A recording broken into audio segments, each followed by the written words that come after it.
प्रश्न क्रमांक 4 क्या है? प्रश्न क्रमांक 4 ये है कि यदि 10 बराबर, यदि 15 कोट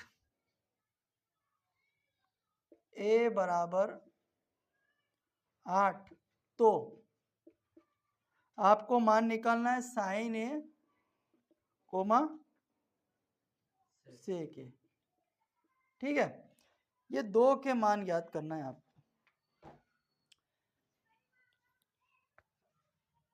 ये निकालना आपको 15 कोट, तो हल में लिखेंगे अपन।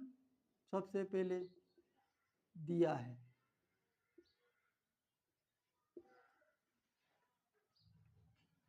15 कोट ए बराबर कितना है? 8 है।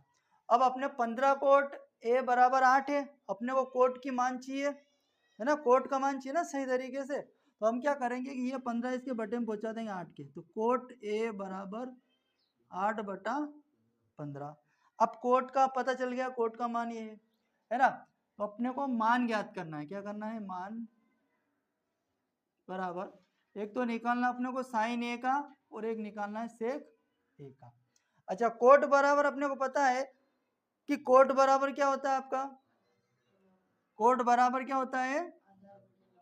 आधार बटे, सही है, कोट बराबर होता है आपका आधार बटे लंब। वेरी गुड, है ना। और 10 बराबर लंब बटे आधार होता है। अब अपने को निकालना है, तो देखो प्रश्न अनुसार सबसे पहले अपने को एक समकोण त्रिभुज बनाना पड़ेगा, है ना, क्योंकि दो भुजा अपने को पता चल गई, आधार भी है लंब भी है, तो दो भुजा अपने को पता है, तो अपन समकोण त्रिभुज बनाते हैं। तो समकोण त्रिभुज ये बनेगा आपका, ये आपका ए हो गया, ये आपका बी, ये आपका सी, यहाँ पे 90 डिग्री बनेगा। अब देखो 8 क्या है? आधार है ना, तो ये आपका 8 आ जाएगा। लंब कितना है? 15। अब जब समकोण त्रिभुज में दो भुजाओं के मान पता चल जाते हैं, तो तीसरी भुजा का मान निकालने के लिए हम क्या करते हैं? त्रिभुज पाइथागोरस प्रमेय का प्रयोग करते हैं, करते हैं। तो यहाँ पे लिखेंगे अपन समकोण त्रिभुज एबीसी में पाइथागोरस प्रमेय से, और पाइथागोरस प्रमेय जो होती है आपकी, कर्ण का वर्ग कर्ण की घात 2 बराबर लंब की घात प्लस आधार की घात 2। कर्ण की घात 2 बराबर लंब की घात 2 प्लस आधार की घात 2।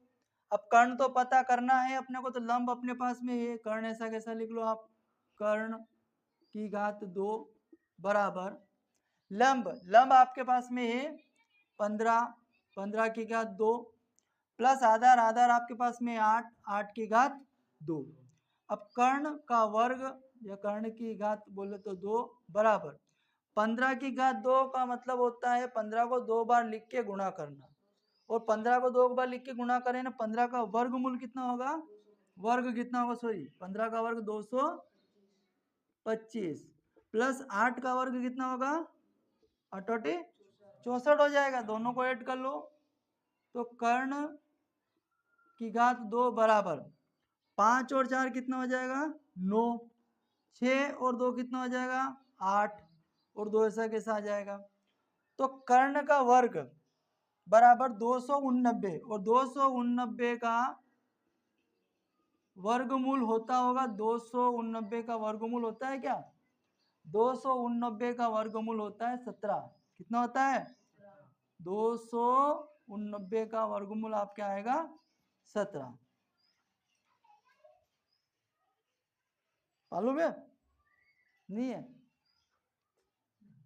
देख लो ना, 17 गुणित 17 7 7 49 के 9 हासिल के 4 7 एकम 7 ने 3 10 ने 11 का 1 हासिल 1 7 एकम 7 और 1 का 1 मल्टीप्लाई 1, तो 9 7 ने कितना हो गया? 8 ने 1 हासिल का 2 नहीं होगा, गिन के बताऊं क्या एक बार और?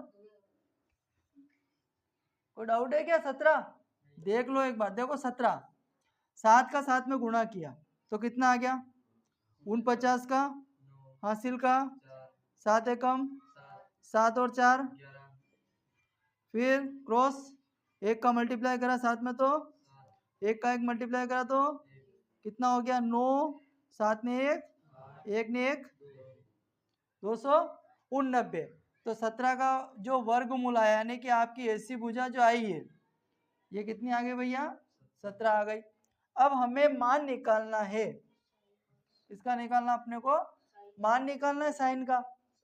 तो साइन, अब साइन जो है आपका साइन ए, साइन बराबर क्या होता है? साइन बराबर होता है आपका लंब बटा कर्ण, लंब बटा कर्ण। और लंब कितना है आपका?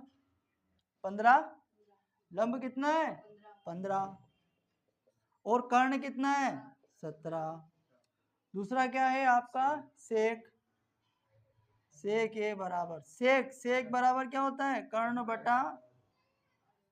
बटा आधार। तो कर्ण कितना है आपका? 17, आधार कितना है आपका? 8।